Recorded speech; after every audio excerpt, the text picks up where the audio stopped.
और अब बात यूनिफॉर्म सिविल कोड की। देश में जब एक संविधान है तो हिंदू और मुसलमान के लिए अलग अलग कानून क्यों? ये मुद्दा एक बार फिर इसलिए उठा है क्योंकि केंद्र सरकार ने सुप्रीम कोर्ट में इसे लेकर एफिडेविट फाइल किया है। सरकार ने कहा है कि शादी, ब्याह, तलाक, गुजारा भत्ता और विरासत ऐसे तमाम मसलों के लिए एक जैसा कानून बनना चाहिए। लेकिन दिक्कत यह है कि यूनिफॉर्म सिविल कोड के नाम से ही कई मुफ्ती मौलाना चिढ़ जाते हैं। यही नहीं, ओवैसी जैसे नेता बीजेपी को कोसने लगते हैं, हिंदू मुसलमान की पॉलिटिक्स शुरू कर देते हैं। ऐसा क्यों होता है? एक रिपोर्ट आपको दिखाते हैं और आपको समझ में आ जाएगा कि क्यों यूनिफॉर्म सिविल कोड के नाम पर बार बार इसे राजनीतिक विवाद में फंसाया जाता है। देखिए, सिर्फ मुसलमानों के ऊपर नहीं, 2 शादी करते, 3 शादी करते, 4 शादी करते, बच्चे इतने पैदा कर दे रहे कि पूरे मुल्क में मुसलमान की आबादी हो जाएंगे, मेजॉरिटी हो जाएंगे। आप मुसलमानों से नफरत नहीं बल्कि आप भारत से नफरत कर रहे हैं। यकसा सिविल कोड यूसीसी, क्या जब आईन और संविधान बन रहा था, कानून साज असेंबली में, जिसको अंग्रेजी में कहते कॉन्स्टिट्यूएंट असेंबली में, क्या बाबा साहेब अंबेडकर ने नहीं कहा था कि यकसा सिविल कोड रजाकाराना होना चाहिए,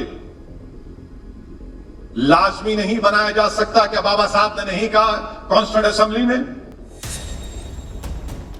एक देश, एक संविधान, फिर 2 कानून क्यों? आजाद हिंदुस्तान का यह इकलौता ऐसा मुद्दा है जिस पर सरकार जैसे ही कदम बढ़ाती है, कुछ लोगों को मिर्ची लग जाती है। करा लो सेंसस, आप अब कराएंगे ना 2022 का, करा लो, आप पूछ लो किसके पास 2 बीवियां हैं, पूछ लो आप। मगर नहीं, आप 2 कैसा करेंगे, 3 कैसा करेंगे, 4 कैसा करेंगे? मेरे दोस्त, ये वादा हमसे किया गया था कि हमारी शरीयत में मदाखलत नहीं की जाएगी जब जंग आजादी में हम हिस्सा ले रहे थे। क्या तुम भूल गए उस वादे को? यूनिफॉर्म सिविल कोड का मुद्दा एक बार फिर हेडलाइंस में। यूनिफॉर्म सिविल कोड को लेकर सरकार ने सुप्रीम कोर्ट में एफिडेविट फाइल किया है। सरकार कह रही है कि वो देश में सबके लिए एक जैसा कानून बनाना चाहती है, लेकिन अलग अलग समुदायों के अलग कानून देश की एकता की राह में रोड़े बन रहे हैं। देश में सभी मजहबों के लिए एक कानून हो, इसे लेकर सुप्रीम कोर्ट में कई याचिका दायर की गई। सुप्रीम कोर्ट ने केंद्र सरकार से जवाब मांगा। केंद्र सरकार ने एफिडेविट दायर कर कहा कि वो यूनिफॉर्म सिविल कोड के पक्ष में है, लेकिन इसके लिए वक्त चाहिए। कोर्ट इस कानून का मसौदा बनाने के लिए सरकार को निर्देश नहीं दे सकता क्योंकि ये सरकार के अधिकार क्षेत्र का मामला है। यूनिफॉर्म सिविल कोड यानी समान नागरिक अधिकार एक ऐसा मुद्दा है जिसे लेकर तमाम मुफ्ती मौलानाओं का विरोध भी है। ओवैसी, मदनी, मुस्लिम पर्सनल लॉ बोर्ड, सबको इससे दिक्कत है। असदुद्दीन ओवैसी कहते हैं मुसलमानों को पंचिंग बैग ना समझा जाए। जमीयत वाले मौलाना महमूद मदनी कहते हैं मुस्लिम पर्सनल लॉ में बदलाव मंजूर नहीं। All India Muslim personal law board इसे मुसलमान विरोध कहता है। दारुल उलूम फिरंगी महल का कहना है कि देश में यूनिफॉर्म सिविल कोड की कोई जरूरत नहीं है। रजा एकेडमी के लोग कहते हैं वो यूनिफॉर्म सिविल कोड को कभी नहीं मानेंगे। हम हमेशा इस बात को कहते रहे हैं कि यूनिफॉर्म सिविल कोड हमारे मुल्क की कतई तौर पर ज़रूरत नहीं है। हम सब जानते हैं कि हमारा मुल्क डाइवर्सिटी में यूनिटी का कायल है और हमारे मुल्क के अंदर मुख्तलिफ़ तहजीबों के, मुख्तलिफ़ ट्रेडिशन के और मुख्तलिफ़ कल्चर के मानने वाले रहते हैं और बहुत खुशी और मसरत के साथ वो अपने अपने त्योहारों को, अपने अपने ट्रेडिशन को और अपने अपने कल्चर को फॉलो करते हैं। लिहाजा इस तरीक़े का शोशा जो बार बार छोड़ा जाता है यूनिफॉर्म सिविल कोड का, कहीं ना कहीं ये हमारे मुल्क के ट्रेडिशन और मुल्क की डाइवर्सिटी के भी ख़िलाफ़ है।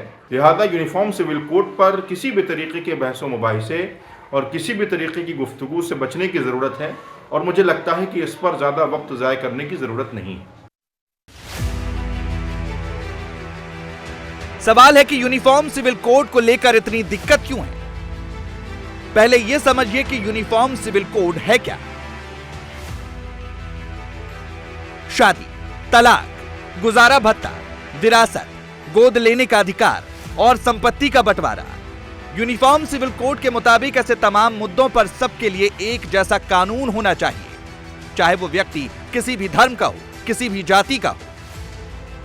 अभी देश में अलग अलग मजहब के लिए अलग अलग पर्सनल लॉ है, लेकिन यूनिफॉर्म सिविल कोड लागू होने के बाद सबके लिए एक कानून होगा।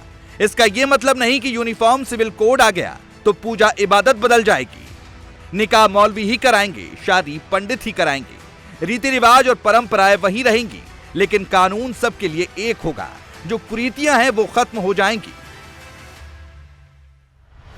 मुस्लिम समाज में आज़ादी के 75 साल के बाद भी बहुत सारी कुप्रथाएं चल रही हैं। बाल विवाह चल रहा है, बहुविवाह चल रहा है, हलाला चल रहा है, मुताह चल रहा है, मिस्यार चल रहा है, दारुल कज़ा शरिया कोड जो है उसको चल रही है, तलाक़े हसन चल रहा है, तलाक़े अहसन चल रहा है, तलाक़े बाइन चल रहा है, तलाक़े किनाया चल रहा है। हमारा ये कहना है जब भारत में संविधान है, संविधान का मतलब समान विधान, सबके लिए एक विधान, तो शादी विवाह की उम्र अलग अलग क्यों होनी चाहिए? क्यों मुस्लिम बेटियों की जल्दी शादी हो रही है, उनको अलाउ किया जा रहा है?